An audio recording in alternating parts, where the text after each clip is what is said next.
Très heureuse de vous retrouver dans cette édition, mesdames et messieurs, bonsoir et bienvenue. Un seul titre au sommaire de ce journal, cérémonie de remise de diplôme aux étudiants en fin de parcours, licence et master. Les détails, c'est tout de suite. Encore une fois, bienvenue. Merci de votre fidélité. Une nouvelle cohorte d'étudiants de l'Université de Kara est en fin de parcours. En effet, ils ont reçu ce 30 juin leur diplôme de fin de formation. C'était lors d'une cérémonie officielle qui s'est déroulée dans l'Agora 21 janvier 2004 au campus sud. Abdel Felendo et Fortuné Kouyaou. Après 12 mois de dur labeur pour certains et 2 ans ou 3 ans pour d'autres, les étudiants de 4 parcours professionnels de l'Université de Kara ont reçu leur diplôme de fin de formation ce vendredi 30 juin. C'était au cours d'une cérémonie présidée par le président de l'université, professeur Komla Sanda, dans l'Agora 21 janvier 2004. Aujourd'hui, nous avons pratiquement 26 filières, licence professionnelle, master professionnel, doctorat d'exercice de la médecine et doctorat de spécialité. C'est une orientation très forte pour le développement de l'université parce que désormais il faut cibler les filières qui donnent le plus de chances d'insertion professionnelle, soit parce que l'apprenant a trouvé du travail, le diplômé a trouvé du travail, soit parce qu'il va se retrouver en situation de pouvoir créer du travail. Nous célébrons effectivement la sortie de la 3e promotion de master professionnel en planification du développement. Cette promotion, c'est la promotion 2020-2022. Je pourrais l'appeler promotion Covid.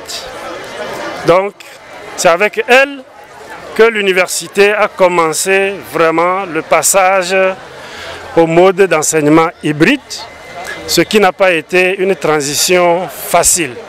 Mais grâce au leadership du président de l'université, nous avons su relever ce défi-là et conduire la promotion donc, à sa sortie.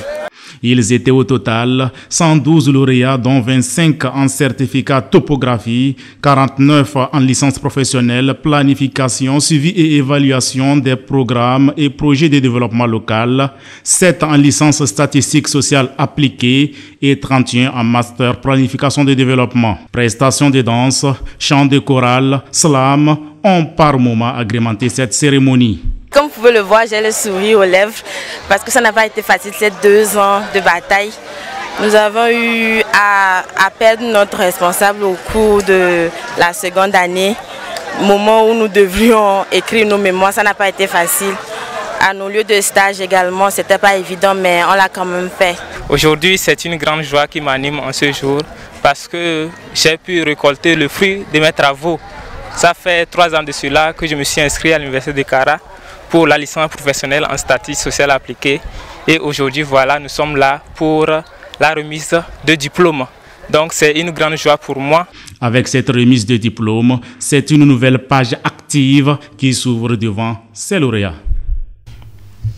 Justement, avant d'aboutir à cette étape de remise de diplôme, il faut forcément passer par des évaluations. Eh bien, les étudiants de l'Université de Kara sont présentement en évaluation pour le compte du semestre mousson 2023. Comment se déroulent donc ces évaluations et dans quelles conditions les étudiants vivent cette étape de leur année académique? Éléments de réponse dans ce reportage signé Ukuba et Modeste Dawat. Les examens du semestre mousson pour le compte de l'année académique 2022-2023 se déroule depuis quelques jours à l'université de Kara. Cette étape intervient après plusieurs mois de cours et d'intenses travaux dirigés. Pour le démarrage, il y a eu, dans un premier temps, les examens anticipés. Les examens anticipés pour rendre fluide et flexible le déroulement des examens. Les examens commencent de façon officielle après un conseil de faculté. Et c'est après ce conseil de faculté que le doyen donne le temps pour dire « Bon, nous pouvons commencer les évaluations au regard du bilan pédagogique qui est concluant et vu l'état d'avancement des activités pédagogiques, le taux de réalisation des activités pédagogiques peut vraiment nous permettre d'aller ou de commencer les examens. » Ainsi, sacs et cahiers hors de portée, Ces évaluations se déroulent conformément au respect de la police des examens. Nous y avons fait un tour pour recueillir les impressions des étudiants qui sont pour le moins très optimistes. Par rapport aux épreuves que nous sommes en train de composer, c'est pas mal, c'est très bien. Puisque les profs font ça à l'allure de la manière dont ils nous ont dit qu'ils vont composer les épreuves. C'est pas trop difficile, Il suffit de bosser et ça sera bien. Je rends grâce pour les autres épreuves et que tout se passe bien. J'attends que l'épreuve soit vraiment favorable et que je puisse vraiment composer dans les bonnes conditions. Soulignons que ces examens marquent la fin de l'année académique 2022-2023 et se déroulent sous le regard vigilant des surveillants, ces derniers ayant été recrutés et formés pour la circonstance. Pour clore cette édition, le bâtiment de la Direction des technologies de l'information et de la communication de l'Université de Kara a fait peau neuve. Cette rénovation permet au personnel de la dite direction de travailler dans un nouveau cadre plus adapté. Allons donc à la découverte de ce nouveau local, dans cet élément signé Abdel Felenzo et Modeste Dawatz. Lancé en septembre 2022, les travaux de réhabilitation des locaux de la Direction des technologies de l'information et de la communication d'éthique sont bouclés. Le bâtiment est redevenu opérationnel depuis le 13 juin dernier, au grand bonheur des bénéficiaires. C'est un sentiment de satisfaction parce que vous n'êtes pas sans savoir que c'est un bâtiment de l'ancien ENI. C'est un ancien bâtiment qui comptait 3 bureaux. Et avec le temps, le bâtiment était dans un état de délabrement avancé. Et nous avons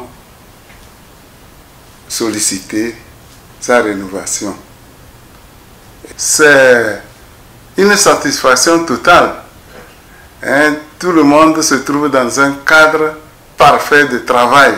Cette initiative vise à offrir un cadre confortable au personnel pour un meilleur rendement dans l'exercice de leurs fonctions, ce qui est un élément fondamental de la démarche qualité insufflée depuis 2016 par le professeur Komla Sanda, président de l'université. De 3 bureaux auparavant, le bâtiment ainsi rénové comporte aujourd'hui 6 bureaux, un hall, des toilettes et un jardin. Ce projet a fait l'objet d'une demande de renseignement de prix lancé le 2 novembre 2021 et ce projet a été scindé en 5 lots et l'entreprise TIM s'est vue attributaire des 2 derniers lots qui consistent à la réhabilitation du bâtiment de la DITIC. Il faut dire que les travaux ont connu un petit retard, mais les travaux ont été exécutés dans l'ensemble, dans les règles de l'art et selon le cahier de charge des 2 marchés. En clair, la Direction des technologies de l'information et de la communication s'en charge, entre autres, d'assurer la maintenance du parc d'équipement des infrastructures data et des réseaux, de coordonner et suivre l'exécution des programmes et projets au sein de l'institution. C'est fini pour ce condensé de l'actualité de la semaine à l'Université de Kara avec cette pensée de Nelson Mandela, grand homme d'État sud-africain. Et je cite, « Avec le courage, vous irez loin, avec la gentillesse, vous irez partout. » Fin de citation. C'est donc sur ces mots que nous vous donnons rendez-vous la semaine prochaine pour d'autres informations. Agréable week-end. Bonsoir.